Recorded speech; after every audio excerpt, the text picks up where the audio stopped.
Jadi dia bukan apa, dia semuanya kan kalau dipotong anggaran pasti protes.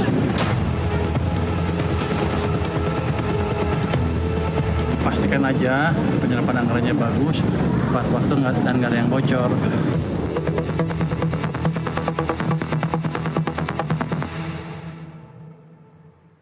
Pemirsa, Menteri Keuangan Purbaya Yudi Sadewa membuka peluang menaikkan dana transfer ke daerah atau TKD dalam APBN 2026 setelah diprotes sebanyak 18 gubernur.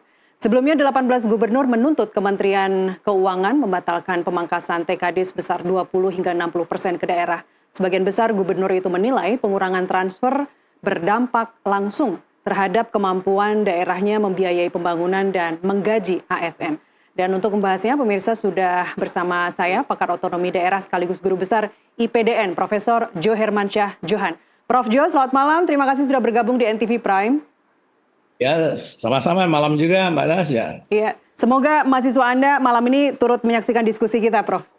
Sebagai pembelajaran. Iya. Baik, Prof. Jo, sebelum kita mulai diskusi, kita akan sama-sama dulu dengarkan SOT dari atau pernyataan dari Gubernur Maluku Utara, Ibu Shirley Coanda, yang TKD-nya dipotong hingga 60%. Kita dengarkan bersama. Dari pusat ke daerah untuk Provinsi Maluku Utara secara keseluruhan itu kita tahun 2025 itu 10 triliun sekian, di tahun 2026 itu sisa 6,7, jadi kita kepotong 3,5 triliun. Dari 3,5 triliun itu potongan terbesar itu ada di DBH, jadi potongan DBH kita itu 60%. Kita semua tadi masing-masing dari gubernur sudah mengarahkan pendapat kepada Pak Menteri Keuangan untuk dipertimbangkan karena kita dengan perencanaan dana transfer pusat ke daerah yang ada saat ini hanya cukup untuk belanja rutin. Belanja infrastruktur jalan dan jembatan itu menjadi berkurang, sehingga kita minta untuk seperti tadi yang dikatakan Pak Gubernur Aceh untuk jangan ada pemotongan. Pak Menteri Keuangan akan mencari solusi yang terbaik bagaimana sehingga pertumbuhan ekonomi di daerah tetap jalan dan stabil. Baik, langsung saja kita mulai diskusi. Saya sudah bersama pakar otonomi daerah sekaligus guru besar IPDN, Profesor Jo Hermansyah Johan. Prof. Jo, tadi kita sama-sama mendengarkan pernyataan dari Gubernur Maluku Utara bahwa yang terbesar itu yang terkena adalah P3K ya, atau gaji pegawai pemerintah dengan perjanjian kerja. Ini memang dampaknya paling besar di sana, di pos pembayaran untuk P3K, untuk gaji, atau ini pintar-pintarnya gubernur saja sebenarnya untuk menyiasati pengurangan anggaran ini akhirnya dimaksimalkan untuk di mana? Oh ya, kalau soal kenanya pada gaji P3K itu tergantung gubernur masing-masing ya, kepala daerah masing-masing. Bahkan juga bupati wali kota, ini bukan hanya provinsi. Jadi yang dipotong TKD-nya itu sekitar 222 triliun ya. Pada tahun 2026, ini anggaran 2026 nih. Ya. Nah itu mengenai 546 daerah otonom. Nah provinsi itu ada 38 saja. Ya.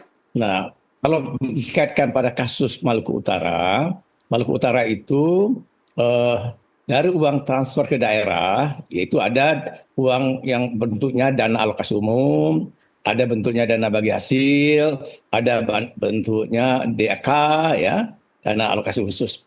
Nah itu DAU umumnya dipakai untuk belanja pegawai.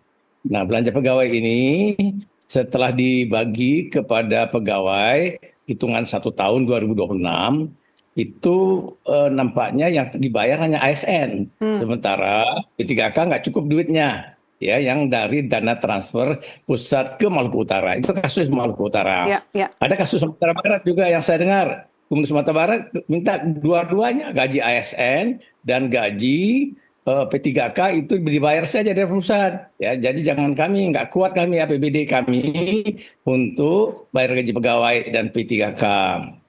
Kalau kami bayar gaji pegawai dan P3K, maka tidak ada kegiatan pembangunan di daerah. Baik. Itu contoh-contoh perbandingan. Jadi ada perbedaan antara satu daerah dengan daerah lain. Baik, saya juga ingin menambahkan perbandingan kalau demikian, Prof. Jo, karena tidak semua gubernur ya, tidak semua gubernur mengeluhkan mengenai TKD ini meskipun mereka ya menyesalkan kenapa harus dilakukan untuk 2026. Ya. Tapi pertanyaan besar saya, apakah memang harus dilakukan pada tahun 2026? Nah ini sebetulnya bukan 2026, 2025 pun sudah dilakukan pemotongan TKD ke daerah besarnya sekitar 50 triliun. Artinya apakah besaran, sekarang kan daerah sedang melakukan penyesuaian. Misalnya Gubernur Jawa Barat, Pak Deddy Mulyadi mengatakan langkah-langkah yang dilakukan, misalnya menurunkan biaya listrik, biaya air, penggunaan media digital untuk menghemat anggaran, termasuk meminta sumbangan sosial dari masyarakat. Ini karena artinya dari tahun lalu ketika kebijakan efisiensi atau pemotongan TKD ke daerah ini dilakukan, pinter-pinternya gubernur untuk menyiasati untuk pengelolaan dananya. Itu dia saya bilang tadi, sejak 2025 ini, ya sejak tanggal 1 Januari, bulan Januari 2025, sudah ada pemangkasan ke 546 daerah otonom, termasuk provinsi, sejumlah 50 T. Nah sekarang pemangkasannya itu sekitar 223 T untuk tahun 2026. Ya.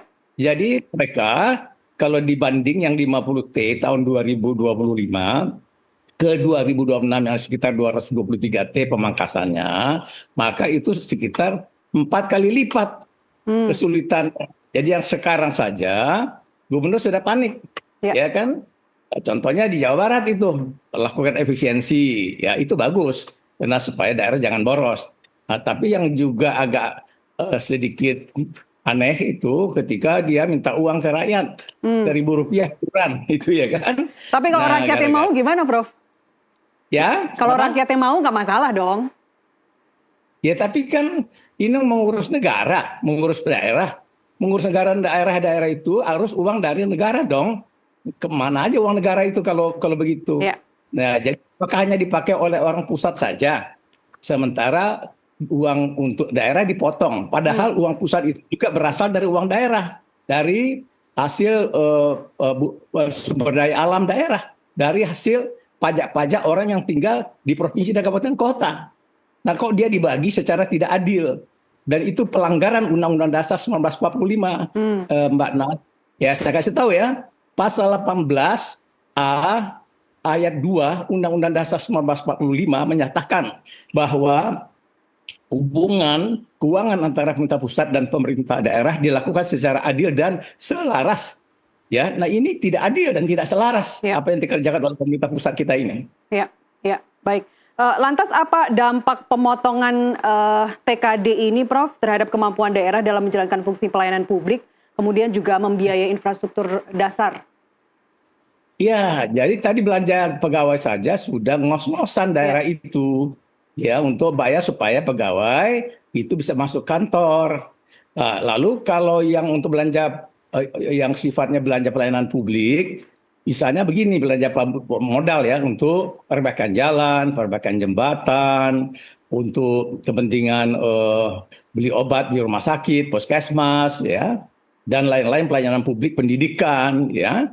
Nah itu bisa terdampak, ya, sehingga dengan demikian pelayanan publik akan terganggu. Bisa saja jalan raya yang menjadi tanggung jawab gubernur, namanya jalan provinsi, itu rusak tidak dibetulin karena uangnya nggak ada. Ya. Nah, jalan raya yang menjadi tanggung jawab kabupaten kota itu bisa saja rusak, ya, tidak diperbaiki karena uangnya nggak ada, nggak cukup. Uang daerah itu terbatas karena hanya untuk belanja pegawai dan biaya operasional day to day pemerintahan sehari-hari. Jadi dengan kata lain, kalau ini tidak ditinjau ulang oleh pemerintah, maka kita akan lihat nanti kalau ke daerah nih Mbak Nas, jalan-jalan pada rusak, ya, dan itu mengganggu distribusi dan transportasi, distribusi ekonomi juga akan terganggu, ya, tingkat pertumbuhan ekonomi daerah juga bisa terganggu, ya, indeks pembangunan manusia Indonesia (IPM) di daerah juga akan terganggu. Jadi ini bukan soal yang receh-receh, kelihatannya bagi kita kan kecil, ya, tetapi bagi daerah yang 80% daerah otonom kita itu PAD-nya, anggarannya daerahnya itu termasuk fiskal yang tidak mandiri, ya. Jadi bergantung kepada dana transfer yang bagus-bagus itu 20% saja kurang lebih, ya. Seperti DKI Jakarta, misalnya juga Tangerang Selatan, ya. Nah, yang lain di daerah Kalimantan, Sulawesi, di Papua, ya. Baik. perkembangan fiskalnya rendah, sangat mengandalkan dana TKD yang ditransfer oleh pusat. Dan itu adalah sebetulnya subsidi daerah otonom untuk membuat wujudnya roda otonomi daerah. Sejak pemerintahan Joko Widodo, SBY, ya, sampai ke Pak Harto, itu TKD itu dinaikin terus, nggak pernah turun. Ya, rata-rata zaman Joko Widodo itu 900 T, sekarang tinggal 700 T. Ini ada apa? Kemana uangnya oleh pusat sehingga daerah kemudian dipangkas TKD-nya besar-besaran. Baik, meskipun pemerintah juga berjanji, Menkyu berjanji bahwa nanti akan dikembalikan, tidak ada lagi pemotongan transfer ke daerah ketika ekonomi sudah membaik. Singkat saja, Prof, sebelum kita jeda iklan. Saya nggak percaya itu, ya kan? Kapan ekonomi ini bakal bisa baik, ya? Nah, janji itu bisa aja janji yang tidak akan terpenuhi. Jadi lebih baik daerah cari akal, cari jalan untuk bisa mencari pendapatan buat menambah PAD-nya. Tetapi jangan membebani rakyat dengan pajak, dengan naikkan pajak dan retribusi. Efisiensi oke. Baik. Itu aja. Baik, Prof Jo, kita lanjutkan di segmen berikutnya. Pemirsa tetaplah bersama kami kembali usai jeda.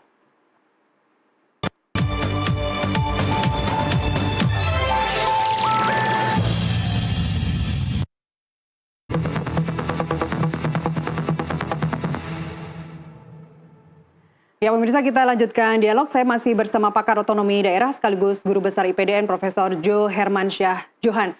Prof Jo, sebelum kita lanjutkan diskusi Prof, kita sama-sama menyimak grafis berikut ini. Grafis yang pertama kita bisa putarkan teman-teman.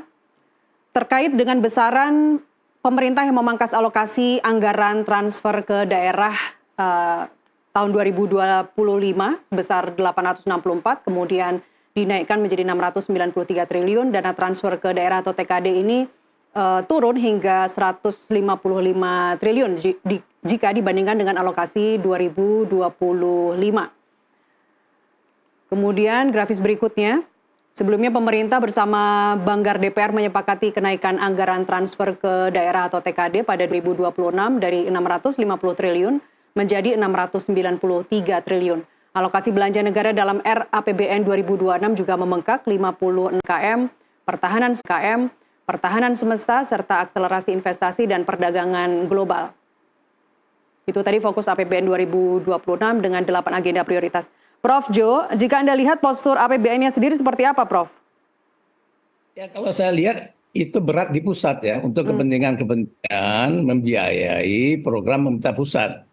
Nah, APBN itu juga selama ini standarnya tidak hanya untuk kepentingan pemerintah pusat, tapi paling tidak sepertiga dialokasikan dari APBN itu untuk kepentingan dana transfer ke daerah. Ya, karena daerah itu kita serahkan urusan pemerintahan yang dilimpahkan oleh pusat dengan cara desentralisasi, otonomi daerah. Nah, ketika mereka menerima urusan pemerintahan, maka kewajiban pemerintah pusat adalah satu, menyediakan pembiayaan kepada daerah untuk membiayai urusan pemerintahan yang diserahkan oleh pusat kepada daerah. Ya.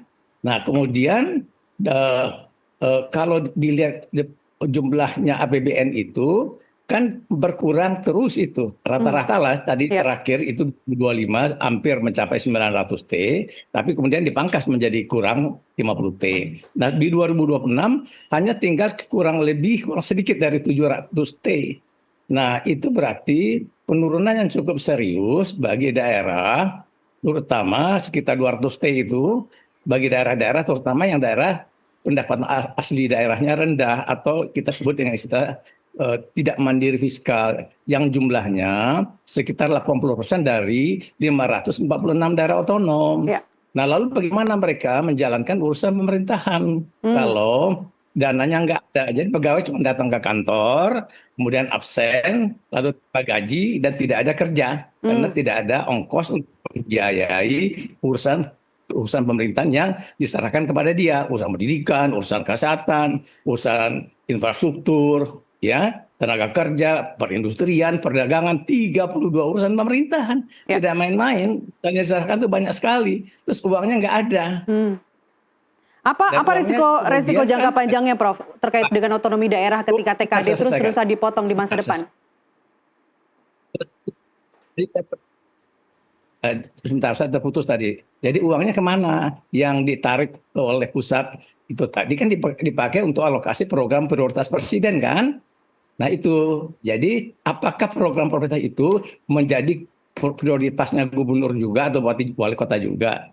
Tentu tidak. Jadi kebutuhan pusat itu tidak sama dengan kebutuhan daerah otonom. Jadi mungkin daerah-daerah itu ada yang bilang ya udah kembaliin aja urusan pemerintahan ini kepada pemerintah pusat. Biar aja pemerintah pusat yang mengurusnya. Pusat itu kembali kalau uangnya nggak ada, gitu. Baik, ini artinya semakin jauh dari cita-cita desentralisasi ya, Prof? Ya kalau itu amanah Undang-Undang Dasar 1945 jelas menyatakan pasal 18 bahwa otonomi daerah yang seluas-luasnya. Sekarang otonomi daerah seluas-luasnya itu karena tidak ada desentralisasi fiskal itu menjadi tidak bisa dilaksanakan dengan baik. Jadi kalau nggak ada uang, cuma wewenang saja, maka pemerintah tidak akan bisa berjalan. Pemerintahan itu baru bisa jalan kalau ada wewenang. Kemudian ada uang untuk membiayai wewenang yang diberikan kepada kita. Baru ada yang ketiga leadership kepemimpinan kepala daerah agar dia bisa mengelola pemerintahan daerah dengan baik, ya, menggunakan anggaran dengan baik, tidak korup dan sebagainya. Itu sebetulnya poin-poinnya. Ya, Prof Jo, bagaimana dengan kapasitas fiskal daerah yang rendah, mereka dapat bertahan? Ini kan artinya kreativitas gubernur dituntut untuk memanfaatkan pos-pos anggaran begitu. Tapi bagaimana dengan kapasitas fiskal rendah dengan dari daerah-daerah tersebut dapat bertahan, kemudian juga memenuhi kewajiban di tengah pemotongan dana transfer yang tahun depan akan semakin besar begitu? Ya, yang tersisa tinggal satu, efisiensi. Jadi daerah itu harus menghemat, ya. Hematlah biaya perjalanan dinas, nggak usah jalan-jalan dulu. Kalau dipanggil oleh pemerintah pusat untuk rapat-rapat, tidak bisa by Zoom aja, Pak Menteri, kita rapatnya karena kami nggak punya perjalanan dinas yang cukup. Kemudian untuk biaya apalagi biaya yang terkait dengan pemeliharaan, ya itu harus ditekan sehingga harus diturunkan misalnya AC, ya ada yang harus dimatikan. Itu loh ya kan, jadi sangat membuat fasilitas daerah bisa dikurangi sehingga tidak boros lah ya, termasuk upacara-upacara. Nah itu yang bisa dilakukan, atau mungkin cara lain seperti Gubernur Jawa Barat, dia berusaha menggali uang 1.000 perak dari rakyat untuk membiayai urusan-urusan yang dianggap dibutuhkan. Bisa juga seperti gitu, cuman kan ini membebani rakyat jadinya. Baik, apa sih Prof dampak pemotongan TKD ini atau resiko besarnya ke depan seperti apa jika TKD itu terus-terusan dipotong dan jumlahnya fantastis?